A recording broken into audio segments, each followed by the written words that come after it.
I'd also like to say thanks to all my friends and colleagues in Abarta and UCD for hosting the conference today. So I'm just going to begin by saying that the Claíomh Solas Living History Project was founded by members of the medieval and early modern era living history group Claíomh in 2014, after 2 years of hiatus due to COVID, and it is still in operation today. Claíomh dates back as far as the late 1990s, and it primarily facilitates, Damien, 16th century interpretations of Irish domestic and military life.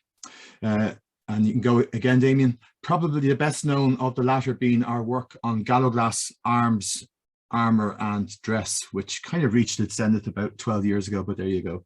We'll have to get back to that sometime. Other periods covered by Claíomh include the 10th century, the late 12th century, the 15th century and the mid 17th centuries. So you could say that covering the early 20th century is quite a departure for us.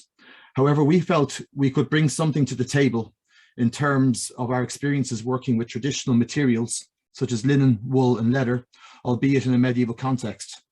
Having a balanced gender distribution in our group, we also felt we could bring a strong contribution to the remembrance of the many women of the era who served in Cumann and the Irish Citizen Army. In terms of collating a collection of artifacts and reproductions, it was really interesting for us and different not to have to rely almost completely on reproductions as we would for our earlier pre-1700 eras, but to now have the rich world of the antiques or bric-a-brac store to play a role in our acquisitions. And needless to mention, having roll calls of names from the period 1913 to 23, rather than just the leading personalities' names and photographic sources, are sources that medievalist and Renaissance researchers could get used to. I'll just roll on there, Damien, another one there, yeah. So, I'm back again. Yeah, so the aims of the Claíomh Solas project were basically to, and they still are, to portray Irish rebel and crown forces of the Irish War of Independence era to a museum grade living history standard, to facilitate a representative mobile museum of artifacts, both original and replica, to create an interactive interface experience for the general public at educational institutes, museums and other public forums, with the assistance of the Heritage and School Scheme and local authority sponsorship, etc., etc.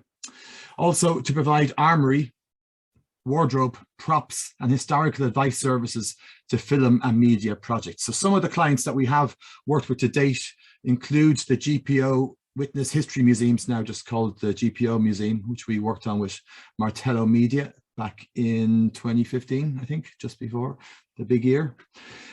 Next one, Damien. We also worked on live events with various county museums, including this event at Monaghan in County Museum, which was entitled From a Whisper to a Roar. Moving on. Teagasc put on a fabulous event utilising a mock GPO that had been used for a TG Catter programme, and that was a massive event celebrating the rural and the farming side of life in the 1916 period. Next.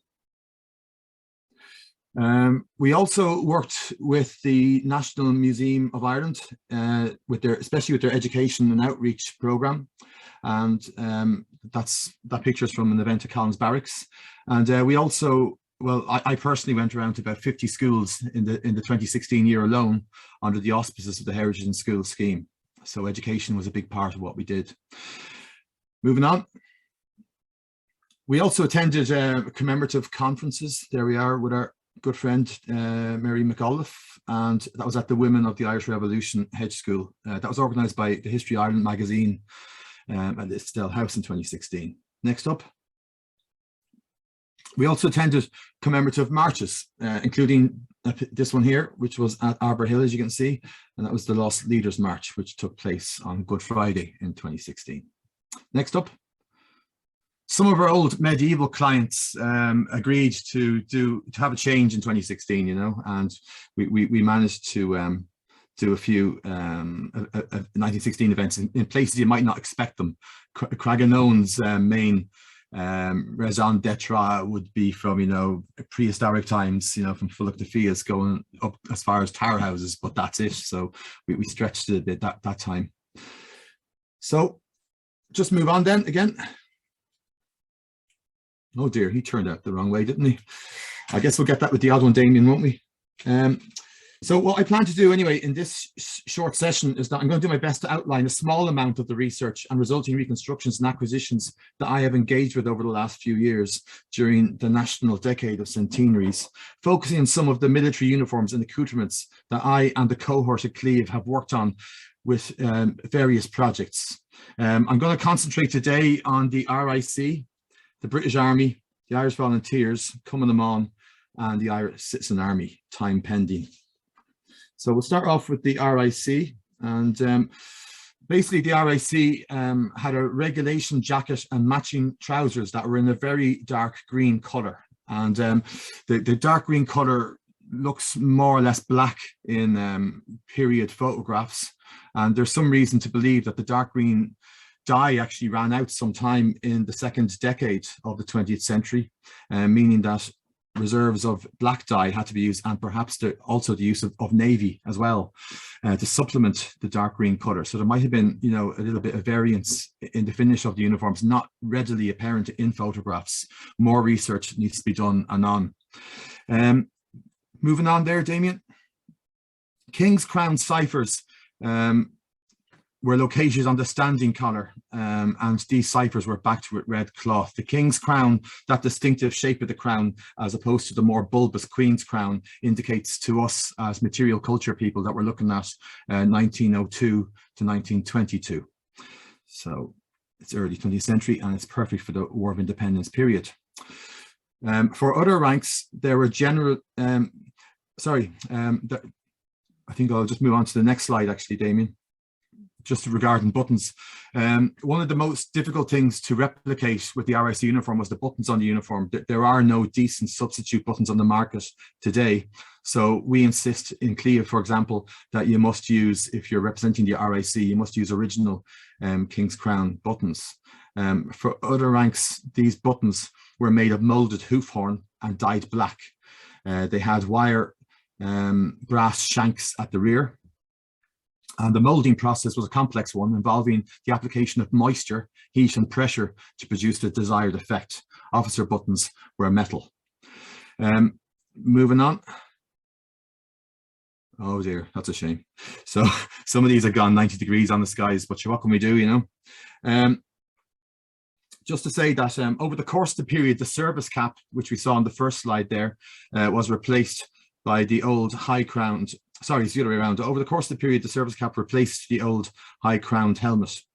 This latter was covered with dark navy blue cloth and made of cork to make it light for these policemen who were doing long shifts. The finial was beautifully rendered and apes Le Ten art. The cap which replaced it was of standard contemporary type and characteristically had an uber shiny patent leather chin strap and peak. Both helmet and cap were emblazoned with the RIC King's Crown and harp symbol, as we saw on the collars. Other uniform elements included RIC whistles that were unique to the RIC with an attachment chain. The whistle was kept when not in use in the upper left chest pocket. They also wore a black leather snake belt, which was very similar to the British Army belt and the same belt that was used by the Irish Citizen Army under James Connolly. But it was black in colour rather than the brown of the British Army. Also seen on the belt, if we go back 3 slides, if that's a huge inconvenience, Damien, I understand, you will also see on our policeman, well, just about, there's a pouch on his right hip, and that's a handcuffs pouch. It's an original one from Villierstown in Counties Waterford, which has a context, you know, of an RIC station there. And it came with its original handcuffs and key. On his left hip, he wears a truncheon holster, which has a rain guard, you know. Anyone who knows about Irish weather understands that. The truncheon was the main weapon carried about during daytime shifts, and in the evening shifts, it was more common to see firearms such as the Webley Mark IV carried for the more dangerous night service. Footwear was black as well. Okay, so we'll move on then through those RIC slides, Damien, to the next slide that looks different. So here we have our old colleague Bryn Coldrick, and we're looking at some British Army gear. So I'm not going to talk too long about the British Army stuff because it's well documented in other places, but what we try to do is we try to cover the Irish regiments of the British Army, such as, you know, the Royal Dublin Fusiliers, and we also try to cover British Army regiments based in England or Scotland, etc., who were deployed in Ireland during the Irish Revolutionary period. Just a few notes: the khaki 1902 service dress uniform first came in to replace the old 19th century traditional red coat after the successful use of khaki cotton SD uniform in the Boer War of 1899 and 1902. The tunic was made of a tough serge wool and featured a roll down collar and distinctive reinforcement patches on the shoulders. It had 4 pockets to the front, 2 box pleated patch pockets with flaps secured by buttons on the chest, and a pair of lower pockets cut into the skirt of the tunic. These latter were also furnished with button down flaps. A simple oblong pocket on the inside of the front of the tunic was used to carry a field dressing, and simple brass general service buttons emblazoned with the Royal Arms completed the ensemble in most cases, although some regiments used specific regimental variants. The webbing was the 1908 design, which was actually designed by an Irishman, Major Burrows of the Royal Irish Fusiliers in 1906.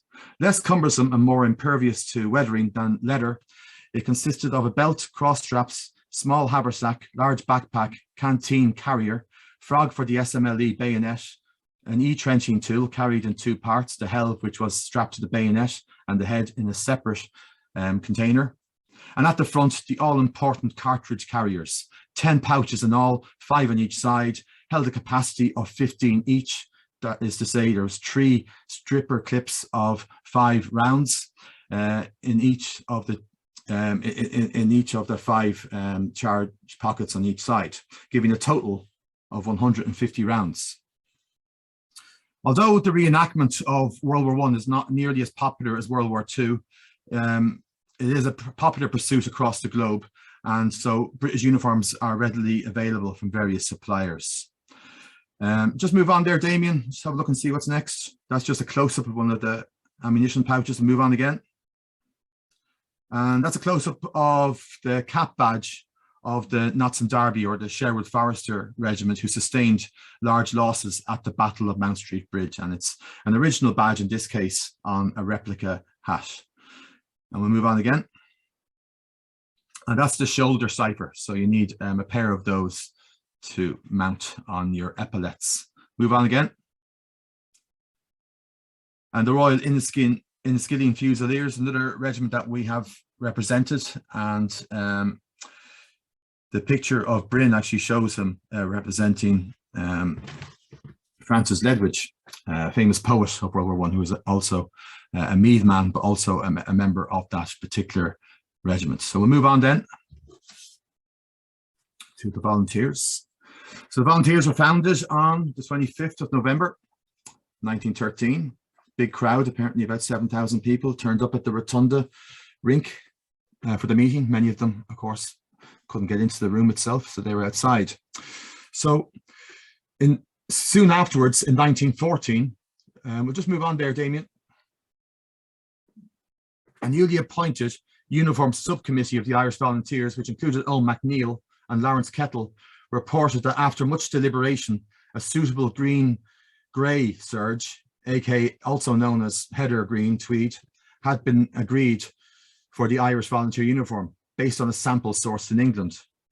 Murrah Brothers at Douglas Woolen Mills in Cork took on the contract to produce the material, when most other mills were concentrating on their contribution to the British war effort at that time and were therefore nonplussed with any other business. Eventually, when the material was ready, the Limerick Clothing Company, who were located at Lower Bridge Street in Dublin, were awarded the contract to produce 300 uniforms, and hence were to be regarded as the official supplier to the membership. However, as uniforms were often produced on an individual basis, it was frequently the case that small business tailors used other materials which approximated the approved serge wool, a tradition that is still played out by interpreters to this day for good reason. From extant examples, it is clear that some local tailors clearly lacked the basic uniform pattern, not to mention the correct approved Murr Brothers cloth. Belts, buckles and buttons often varied too for similar reasons. In fact, a uniform subcommittee reported on the 12th of August 1914 that numbers of volunteers have obtained uniforms elsewhere than from the official supplier, and in many cases these uniforms are not of standard material or standard design. Other firms selling Irish volunteer uniforms, as well as Irish volunteer field gear and equipment, included Thomas Fallon. Let's move the slides on. So that's an ad for Fallon's, and Fallon's is actually where my own granddad bought his bits of uniform. He could only afford the bandolier, the bag and the belt, but he was in the 3rd Battalion under Eamon de Valera. We'll move on to another slide. Another shop that actually still exists in Waterford, last time I looked at least, is Hearn's. And Hearn's also supplied uniform and accoutrements. I think today it's a fishing tackle shop primarily. It's a pity they don't sell uniforms anymore. Would have been very handy. So we'll move on then, Damien. Thank you. So let's just look at some of the elements of the uniform. First of all, you have the headwear. The headwear was comprised of either the peaked cap, as seen here, worn by Lawrence Kettle himself. This is the early form of the peaked cap, when it had a patented shiny leather peak, which was later, upgraded, shall we say, to a covered peak, which was seen as less reflective and more camouflage worthy. The other style of hat, moving on, and we'll move on again, was the Cronje hat, which was something that was inspired by the Boer War that took place in South Africa between 1899 and 1902. It was usually pinned up on the left side of the head, by the way, because in those days, rifle drill, when you shouldered arms, the rifle was held up high on the left shoulder. Moving on. And that's another great propaganda picture. We'll move on. The early hats actually had for insignia the symbol of the harp, and sometimes it seems to be the case that volunteers actually used the crown harps from the collar of the Royal Irish Constabulary's uniform. They just snapped off the crown, and voila, you had your Republican harp all of a sudden, which you would then apply to the left side of your hat. That was one way of doing it, at least. There was others as well. Move on, please. So this is one of the most iconic symbols in 20th century Irish history, and maybe one of the most iconic Irish symbols of all time. Anyone who knows anything about the Irish Armed Forces will be familiar with it.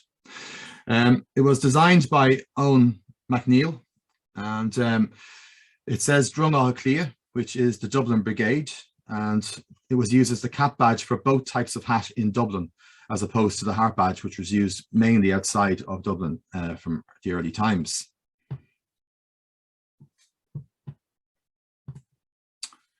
Originally, these hats were blackened, or these badges were blackened for camouflage purposes. From 1915 onwards, I should say they were actually left bright in the early days, but they darkened them down after a while. The badge has the letters FF in the centre, standing for Fianna Fáil, an alternative title for the volunteers. And you have an emblazoned sun outside as well, denoting the Fianna. So plenty of history there. We'll move on. Outside of Dublin, a couple of counties also had their own badges, including seen here at top, Cork as a halberd, and to the right you have Limerick with its tower and double axis, both possibly being references to the old Viking history of those two towns. Moving on.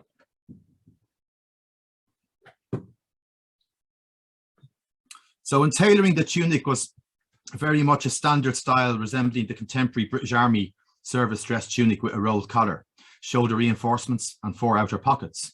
At the onset, buttons were of shanked brass type, and a proportion of surviving Irish volunteer buttons also have the letters I and V to each side of the harp, a tradition which still continues to this day with the modern Irish Army dress uniform. Tunic button harps were more squat. Can we move on, Damien, please? Oh yeah, wrong slide. Okay, doesn't matter. You can leave that one though, that's okay. Tunic button harps were more squat than the more elongated versions used today. From October 1915, buttons were to be darkened via oxidization, as I said earlier, and they they were later also replaced with green leather buttons in line with a set of directives to mute the uniform for practical purposes. So just to look at ranking, like early World War I British Army officers' tunics, a combination of stripes and various forms of pips denoted rank. Can we just go back to the last slide very quickly, Damien? Sorry for the trouble. A dark green scalloped cuff implied that you were dealing with a volunteer, or what would be called in most other armies an enlisted man. Scroll forward, please. The lower NCO ranks, what would normally be called corporal or sergeant, and in the volunteers were known as squad commander, section commander, and adjutant, had a series of stripes above the left pocket. One stripe was for a squad commander, ostensibly 10 men under his command. Two stripes, as seen here, was the section commander, ostensibly 30 men under his command, and then a company adjutant would have 3 stripes over the left pocket. We'll move on. And that's the adjutant one there. We'll move on. Good look at the buttons there, mind you. Oh dear, that's a shame. So here we have a first lieutenant, or sorry, a second lieutenant tunic, and that's indicated by 1 stripe with 1 pip. In this case, the pip is a cluster of shamrocks in white metal, which was common for both captains and men of lieutenant rank. If there was 2 pips there, it would be a first lieutenant rather than a second lieutenant. We'll scroll on. The rank of captain was denoted by 2 stripes with 3 pips. Often they were also 3 clusters of shamrocks, but we'll move on. But sometimes, as seen here at the Cork Public Museum, where they have a few exceptional captain's tunics, you'll see that there's 3 buttons instead, in lieu of the standard trefoils. So there was a lot of customization with these uniforms. We'll scroll on.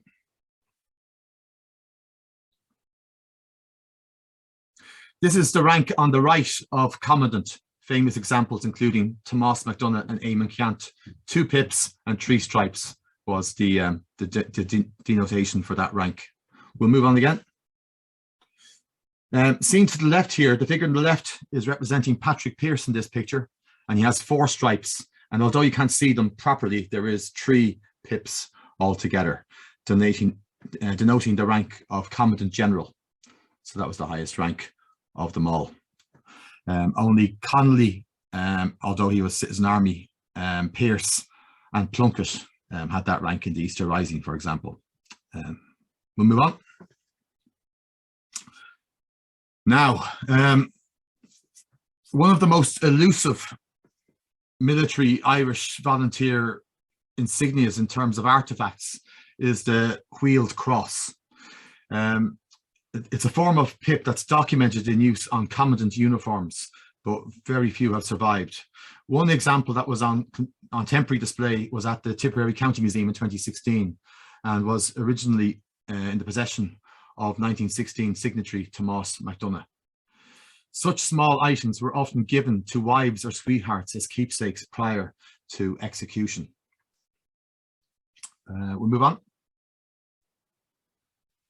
The rank mark of the wheel cross for commandants and senior officers was initially brass and blue enamel, as seen in the last slide, but later cloth examples also appeared. The symbol was seemingly inspired by the use of a device used by the Confederation of Kilkenny way back in the 1640s. Cloth versions, by the way, emerged in dark green, blue and yellow from 1916 onwards, it appears. Okay, so move on. So that's just an example of an older form of button, not quite 1916, but quite close to it on the right-hand side, and a more modern elongated heart button on the left-hand side, just to show you the difference and how it's evolved over the years. I'm sure a typology needs to be written on that. We'll move on. Not all volunteers adhered to the rules of the ranking, and this is Lee Mellow's tunic here that is sometimes in the National Museum of Ireland, but I think most recently has been in Galway City Museum. He's got 3 stripes and 3 pips, so it seems to me like he may have had the rank of captain at first with 2 stripes, and he added that 3rd stripe at the top because it seems to be a bit asymmetrical. We'll move on. Alternatively, some of the volunteers' leaders wore no insignia at all. In this case, O'Rahilly, seen here, has no cuff marks whatsoever. This picture, we believe, was taken around October 1915. We'll press on. And this is just another picture of O'Rahilly getting a few pictures in the can before things will explode in the following year. It's a good example of a picture of the Sam Brown in its normal usage with the cross strap going across the body diagonally. We'll move on. This is volunteers tunic. There's not an awful lot of volunteers tunics around, but a lot more than, say, the Citizen Army. It just shows how dark green the epaulets and the cuffs could be. The dark green was often near black. A lot of replica tunics, the dark green is more like a billiard green, but in my opinion should be a fair bit darker. And I think this picture also gives you a good sense of that heather grey-green colour that we're talking about. It's not as green as the modern Irish, dress uniform of the army today. The piping on those epaulets, by the way, is unusual, I think, in my experience. It's a pale yellow colour. It may have been done as part of a custom job. We'll move on. In photographs, the volunteers often have IV on their shoulders, standing for Irish Volunteer and not 4th Battalion, as you might have expected. You might have expected the initials to have been Oscuelga. As the War of Independence went on, and although tunics were worn less, they were kept for special occasions sometimes, the letters changed, not surprisingly, to IRA. We'll move on. There's 3 minutes there left, Dave, okay? Okay, I better rush on then. So that's just a quick look at some puttees. We'll move on. Without further comment. Various types of bandoliers were used. On the left, you have the 1882 version, but the most common one was the 1903 version with 5 pouches. They were used in the British Army before. Moving on. In the British Army, a cavalry version had 9 pouches as worn here, 4 on the front in this case and 5 on the back. And they were usually used by snipers in volunteer service. This is Edward Lyons, who fought with the 2nd Battalion. We'll move on. Cloth bandoliers came into British Army use in World War I and came into growing use with the flying columns after World War I. The one on the right was sourced from the film 1917. We'll move on. A haversack was used by most volunteers, and that was usually on the left hip, although sometimes on the right. We'll move on. The contents of the haversack involved all sorts of things that we could spend another full lecture talking about, but hopefully you've got an eyeful there. Let's move on. There was various types of volunteer belts, usually emblazoned with a harp in the centre. On the left, we have one in the Gaelic font, Óglaigh na hÉireann. On the right, we have one in English. The one on the right is of a type that was worn by Liam Lynch, for example. And the original of this one can be seen in the Museum at Collins Barracks. I copied it and copied every single stitch hole painstakingly, like an absolute nutter. God knows why we do these things, eh? Oh, history in archaeology, of course. Move on. And that's the belt. Now, the belt's a very important piece of equipment.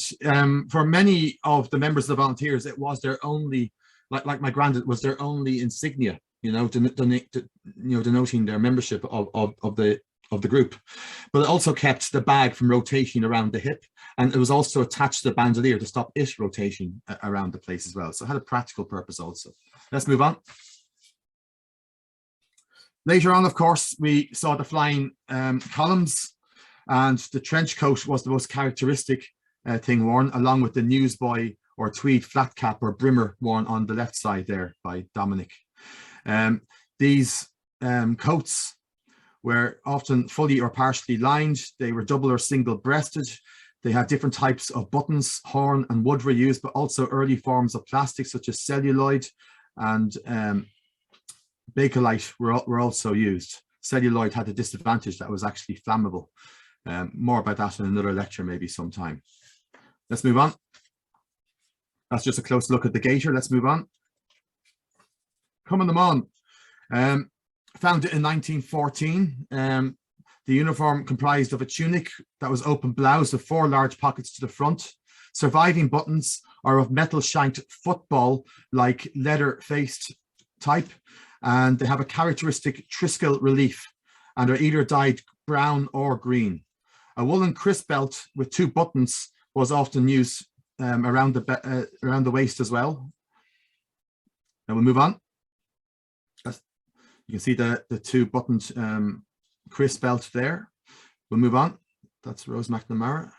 They also used a similar bag fastened with various types of buttons, but this gives us a good look at the Triskel button I'm talking about, and it looked exactly like that, not like the buttons that came in, 20 years later. Move on, please. Skirt length altered over the years. At first, the directive was that it had to be 7 inches off the ground, but as time went on, Cumann na mBan skirts probably reached about 14 inches off the ground, in line with other militant female organizations around the world. We'll move on, because time is short, I'm afraid. A Tara brooch worn on one of the lapels, for example, could indicate membership of Conradh na Gaeilge or the Gaelic League. We'll move on. Characteristic lace-up boots look the part, do they not? They should come back, I think. We'll move on. The badge. This is the most iconic piece of equipment worn by Cumann na mBan, I think. Most frequently in white metal, most commonly in pewter, but silver is also seen. Usually worn on the lapel of the tunic in the early days. Later, during the revolutionary period, they are alternatively seen being worn on the hat. Great work has been done recently on the Cumann na mBan badge, with a useful typology now drawn up, derived from a survey of 60 original Cumann na mBan badges by Paul Gosling and Alva Rogers in 2019. And finally, can we move on to the ICA? Thank you. The Irish Citizen Army, which of course originated from the 1913 lockout. The first uniforms were custom ordered from Arnott's by Captain Jack White, with members paying for the uniforms through their union subs. Some of the most famous people involved in the 1916 Rising were members, including Margaret Skinner, seen here, interpreted by Neva Rourke. You had Helena Maloney, Winifred Carney, Dr. Kathleen Lynn, and of course, moving on, Constance Markovich. Moving on. Here's Dominic, dressed splendidly in the uniform here. Only a handful of original ICA uniforms survive today. Examples survive in serge and in twill wool in dark green, and the tunics were evidently worn fastened up to the neck. As with Cumann na mBan, buttons were metal shanked leather football type buttons with the characteristic Triskel in relief, and were invariably dyed green. Brass ciphers bearing the legend, moving on, were commonly mounted on the epaulettes, moving on, for rank and file, and on the collar for officers. See Harry Kernoff's famous woodcut of James Connolly here, as how an officer would wear them. Moving on. The matching trousers were made of similar material. The dark green cronje hat with brass painted red hand badge insignia mounted on the turned up left hand side of the hat denoted union membership. Moving on. And this is an original leather snake belt worn by Captain Jack White, who fought at Stephen's Green during Easter week 1916. Moving on. Gaiters do not appear often in contemporary pictures of the ICA, but they may have been used when in action. So just we'll just skirt through these pictures then, Damien. Just a few pictures of firearms just to round things off in the bibliography at the end. It's amazing that you could buy rifles in shops in Dame Street in those days, isn't it? This is one of the famous Holt Mausers. IG Mod 71 is the indicating mark. The bullets are 11mm. Greatly feared by the enemy, made a huge noise at first. You know, if you talk to Lorcan Collins, he'll tell you that the noise was so loud from these rifles that it sounded like artillery. There's reports of that from the 1st Battalion. That's just a close-up, just to show you the Gothic writing. IG stands for Infantry Gewehr, and the first year of inception in Germany was 1871. Not ready for the Franco-Prussian War, and therefore never really used in anger by the German army, just used by backline units in World War I. We'll move on. We'll move on. That's the famous Peter the Painter semi-auto pistol, or collectors sometimes call them broom handle pistols. Its correct name is the C96 Mauser, and it was chambered for a 7.63 high velocity bullet. This is the type of gun that was used by Michael Malone at the Battle of Mount Street Bridge on the 26th of April, 1916. You can see the full rig here with the gun in the wooden box or stock, and then the wooden stock kept in its leather holster, which was kept on the belt. Moving on. We'll move on from that one, I think. And that's Pearce's own one, kept in the National Museum of Ireland at Collins Barracks in their permanent exhibition there. We'll move on. The Lee Enfield rifle, the most commonly used rifle on both sides, and of course the main rifle used by the British Army at the time. This example is from the Birmingham Small Arms Company, and it's dated 1915. The bullets were the famous 303 round, and you can see the bayonet mounted below it there. So we'll move on. One of the best rifles of World War I. One of the few that could chamber 10 rounds, by the way. The German rifle, or the French or the Russian rifles, were only chambering 5 at a time. These are some replica Lugers of 2 different types that were both used throughout the War of Independence by people like Dan Breen, Sean Tracy, etc. We'll move on. They used a 9mm round. We'll move on. That's O'Reilly, or my impression of them. This is an original one in our collection, dated 1911. Perfect for us, 1916 aficionados. And you can see there it's got the mark of Erfurt with the crown on top of it. We'll move on. British revolvers were also used, of course, such as revolvers made by Smith & Wesson, and Webleys as seen here. This is the Brokeback Webley Mark 6, which use a 0.5 round. When we say 0.5 round, we mean 0.5 of an inch. We'll move on. That's just some of the rounds. Just to show you the Holt Mauser round, that's the one at the bottom. So that's what 11mm means. The 303 round, which is second from the top in this picture, is 7.7mm in terms of diameters. That's the difference in size. We'll move on. All sorts of eclectic weaponry were captured by the British at the end of Easter week, including bayonets. We'll move on. I won't talk about the proclamation. That'll take another half hour. We'll move on. So I just want to thank 3 people in particular who helped get the Claíomh Solas project off the ground at the start. They include Padraig O'Rourke, who was very helpful in setting me up with my first bits of gear and giving me great advice. Gary Kelly was able to procure some very difficult items and materials for me when things got started. And sadly, F. Glenn Thompson passed on towards the end of 2016, but he was extremely helpful in giving me information from his own personal files. That's us. If anyone has any questions you want to ask down the road, you'll find all my details on this website. Okay, move on. One more. And for those who want to go and research material culture from this time in a deeper manner, this is a decent bibliography that you should take a snap off with your phone right now. Okay, thank you very much. Thank you for your patience. Appreciate it. Great. Thanks so much, Dave. That was great.